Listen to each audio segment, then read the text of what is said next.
Okay. Hai. Okay, so hari ni kita orang akan berbincangkan tentang topik kes rasuah Ferdinand Marcos. So, korang kenal tak siapa Ferdinand Marcos ni? Kurang kan? Aku terus. Okay, so Ferdinand Marcos ni dia sebenarnya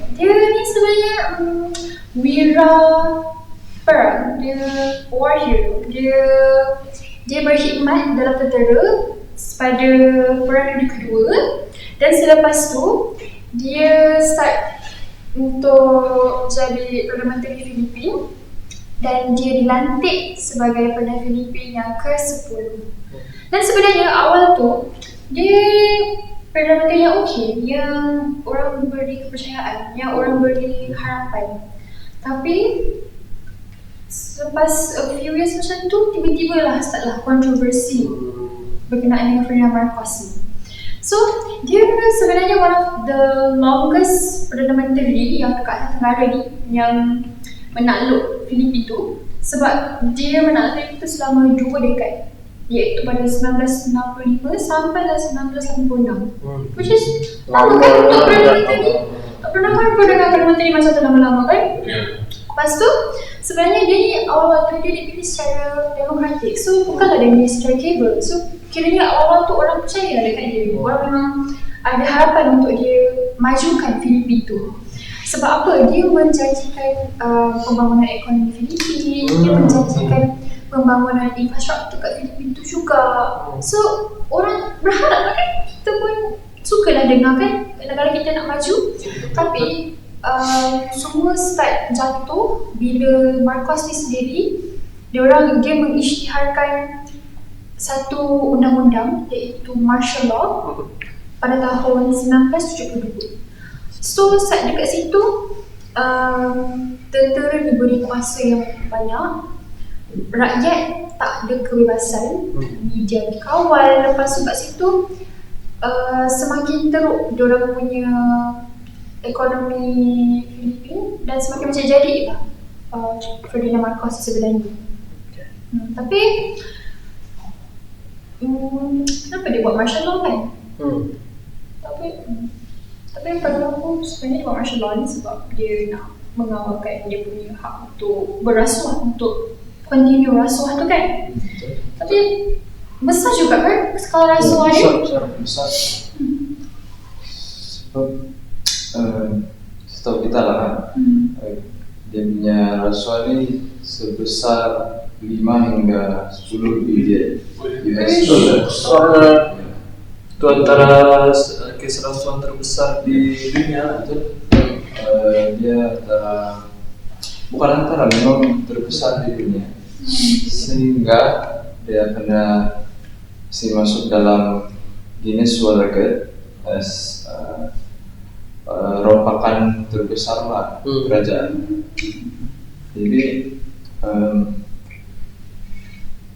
rakyat macam heran juga lah sebab gaji dia setahun tidak juga macam banyak sangat. Tapi bila orang nampak kemewahan dia tu kan, dia macam tidak setimpal lah dalam kemewahan dia tu. Lepas tu dari sana orang heran. Jadi cara si Ferdinand Marcos ini dapat dia punya kemewahan itu dengan mengambil loan lah dengan US. US mau negara yang sekutu dengan dalam perang dunia, perang dingin. Jadi US bagi loan supaya Filipina join jadi sekutu lah. Jadi sekutu dengan US lah. Itulah dia nak elak daripada ni kan, colonialism kan. Jadi dari situ si Ferdinand Marcos ni tertariklah dengan kemewahan itu. Jadi dia buat akaun luar negara, akaun Switzerland. Switzerland. Yang setahu saya Switzerland dia tidak berpihak mana-mana dalam peperangan. Neutral. Dia apa itu neutral, dia neutral kok depan lah. Oke. Jadi dari sana dia buat account dalam nama samaran lah, kayak itu untuk simpan dia punya kekayaan. Sama dia ada buat company juga yang palsu lah kan, palsuan. Ya, ini palsu. Dia kata macam syarikat dummy lah kan. Untuk cuci duit lah macam tu kan. Ya, Faham? money laundering lah gitu, untuk money laundering. Sama dia Aset tu ya aset. Itulah dari aset-asetnya Bulan Nama Kepemiluan dia simpan dengan gaji presiden masa itu. Sama dia punya suami, dia punya istri pun si Imelda Marcos tuh adalah hidup dalam kemewahan lah. Sebenarnya kan Imelda tu pun fun fact lah kan. Dia tanpa dikenali sebab dia terdapat collection kasut yang beribu-ribu. Kiranya bukanlah harga kasut tu beribu kan. Jumlah kasut tu beribu-ribu. Banyak nak pakai kau dulu je. Banyak lah kasut kau. Kan? Lepas tu bukan tu je, dia manipulate kontrak. Kerana kalau dia bayar kontrak dengan orang pun okay lah, kontrak ni aku dapat commission macam ni. Tiba-tiba dah habis, no, tak, aku dapat lebih sebenarnya. Macam tu. Tapi dia Perdana Menteri, dia ada kuasa, so why not kan? Itu yang kita buat kita. This is how he thinks lah. So kiranya lah duit rakyat salah guna kan, sebab duit tu untuk rakyat sebenarnya kan. Dijanjikan infrastruktur, dijanjikan ekonomi yang meningkat dekat Filipina. Tak ada lah kan semua tu. So pembangunan rakyat negara terjejas lah macam tu. Tapi macam mana dia berlaku? Like, okay lah dia buat syarikat dia macam ni kan. Tapi in depth apa yang berlaku sebenarnya? Saya mau tambah tentang kaset bilang tadi martial law. Jadi tadi bincangkan sebab rakyat Martial law tu. minta maaf. Martial law itu media dikawal. Jadi setiap kali rakyat mention Marco, mereka akan disenyapkan ataupun ditangkap, terpijat. Jadi macam tidak adil lah kan gitu. Jadi martial law itu juga menyebabkan parlimen ditutup, media dikawal, gitu. Baru tu orang tidak mengamalkan tiada check and balance. Kamu tahu check and balance apa? Check and balance itu apa? Check and balance itu adalah seimbang dan imbang, yaitu sistem pemerintahan demokrasi.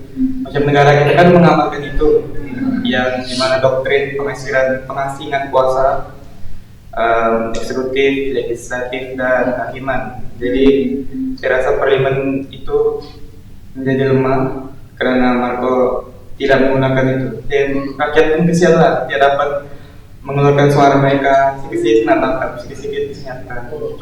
Juga pembangkang pun disenyapkan kan, sebab tadi tutup parlimen kan. Pembangkang pun tak ada hak untuk bersuara. Macam ada lagi satu. Selain martial law, mereka sendiri dia menggunakan konsep kronisme. Di mana projek-projek kerajaan dia bagi dengan kawan-kawannya saja. Dan lepas tu dia bagi projek ni, projek juta-juta, bukan berdasarkan merit prestasi syarikat yang kawan-kawan dia kasih. Dia bagi sebab projek tu sebab dorong kawannya, bukan sebab prestasi syarikat. Jadi rasuah ni bukan setakat individu sudah, dia sudah mula berkelompok. Macam itu kan? Jadi lepas tu tidak siapa berani lawannya, sebab yang siapa berani lawan akan terus ditangkap kan. Macam martial law tu kan? Faham? Tapi itulah sistem tak ada lagi kat situ. Orang dah biasakan, orang kata rasuah ni dah jadi normal dah dekat Filipina tu kan. Dah embedded as a system kan.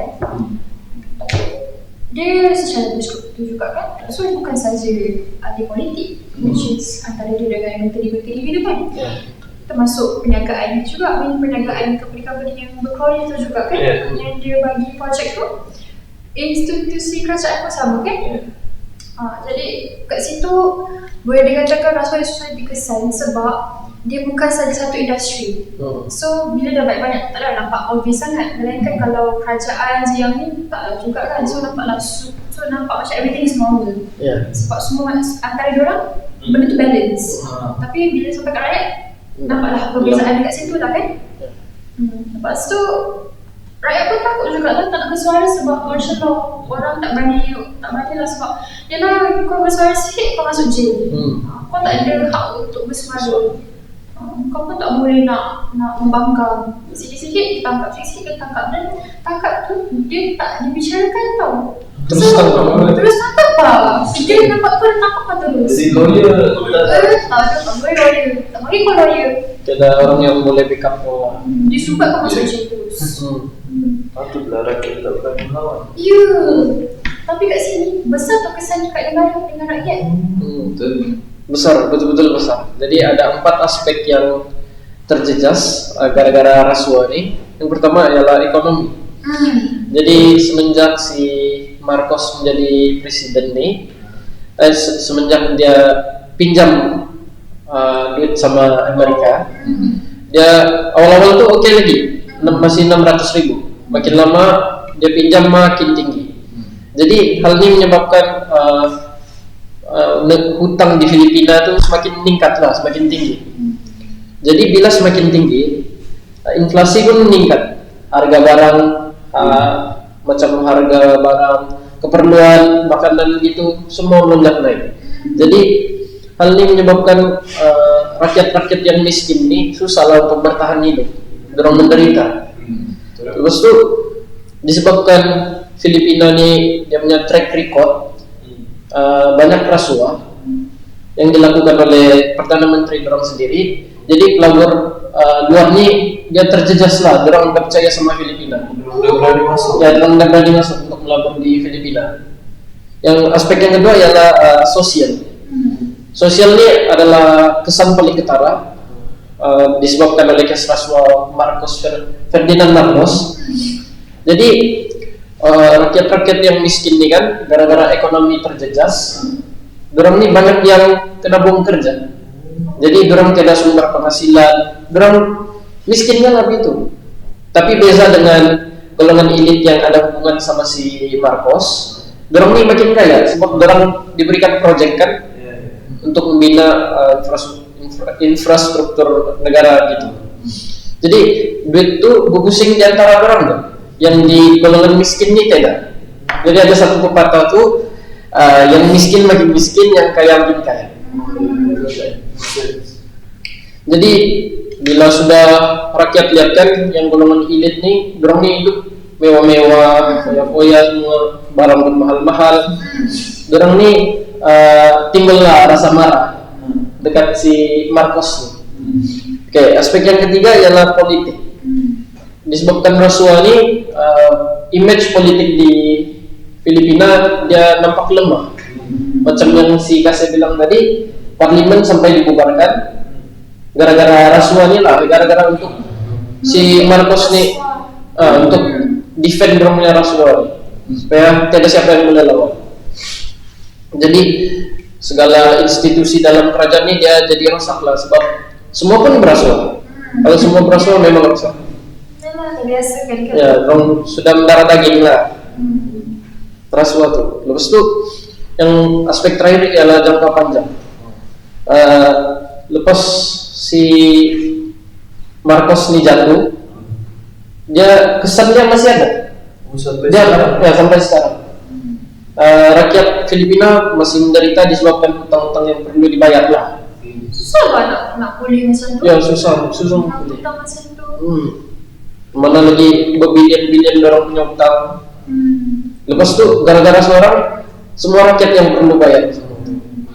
Teks naik lah kan? Ya, teks naik, cukai, harga barang naik. Kesian lah. Ya, kesian orang-orang Filipina. Kita boleh bandingkan sebenarnya dengan peristiwa dekat negara kita sendiri Ya, kan? just one MDB. 1MDB lah kan? Ya, 1MDB. Tapi perbezaannya 1MDB dengan kes Ferdinand Marcos ni, kita as rakyat kita masih ada hak bersuara. Kita masih, media-media tak discribe. Kita masih boleh membangkang. Lepas tu kita pun we have freedom to speech kan, freedom of ni. Tapi macam Marcos, dia memang halang. Memang dia tutup terus. Memang kau buat ni, kau tangkap. Itu je. Sebab apa? Sebab dia nak cover up dia punya rasuah. Masa buat MTV dah kantoi, there's no way to cover up. Sebab rakyat boleh bersuara lah. Yes. And MTV ni pun satu dunia tahu juga kan. And until now masih berterusan juga. So selama kita boleh bilik juga lah dengan kes Ferdinand Marcos ni. Apa? Kejam sebenarnya. Kejam. Duit tu banyak boleh pakai. Boleh pakai kalau banyak boleh pakai sebenarnya. Kau boleh buat sekolah, Betul. Kan? hospital semua ada. Tapi sebenarnya si Marcos itu pun begitu kerjanya dia ada juga program baik dia buat. Dia coba lah. Dia coba apa ni kasih buat satu dasar kerjaan, mungkin infrastruktur begitu. Tapi dalam masa yang sama rakyat sudah label dia sebagai diktator, seseorang yang salah guna kuasa begitu. Dan tidak ketulusan, transparansi antara dia dan rakyat begitu. Jadi si Marcos itu dia ada simpati dia sama rakyat. Dia faham juga sebab dia pernah jadi rakyat.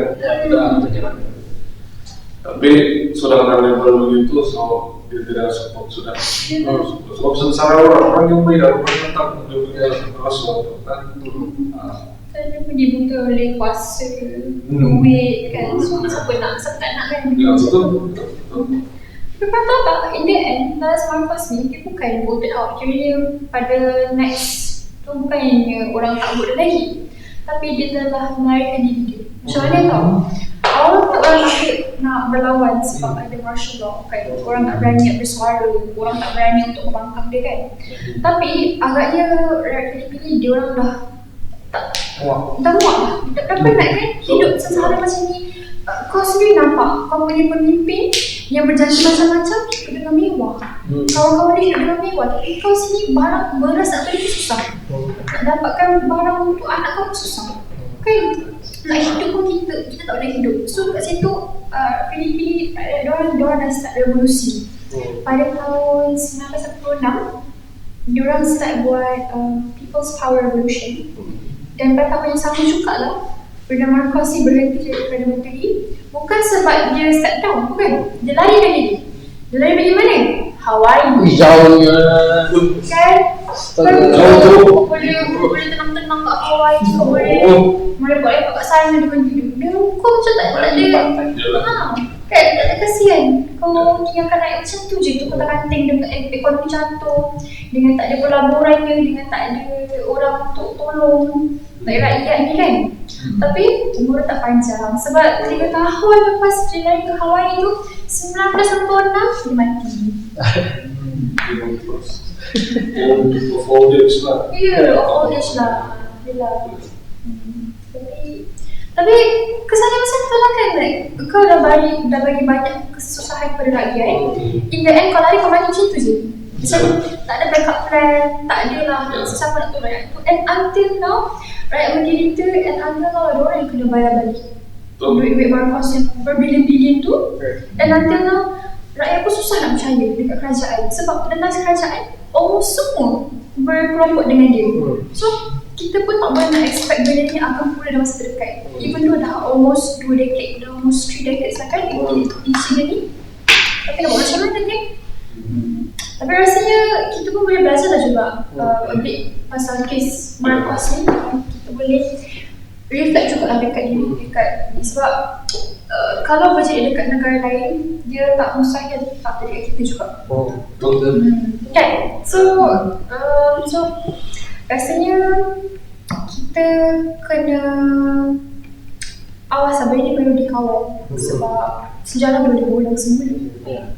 Sebab sekarang pun masih mengharapkan dekat Filipina tu masih orang kat sana pun Manila yang okey, yang semua still ni kan. So I think the penutup is sejarah bukan sekadar untuk dikenang tetapi untuk dipelajari juga. So we take it as a lesson untuk kita. Sebab kita lagi belajar QR kan? Ya, Yes. betul. So janganlah berasuah, kuatkan integriti diri dan saya daripada kami. Okay. Bye-bye.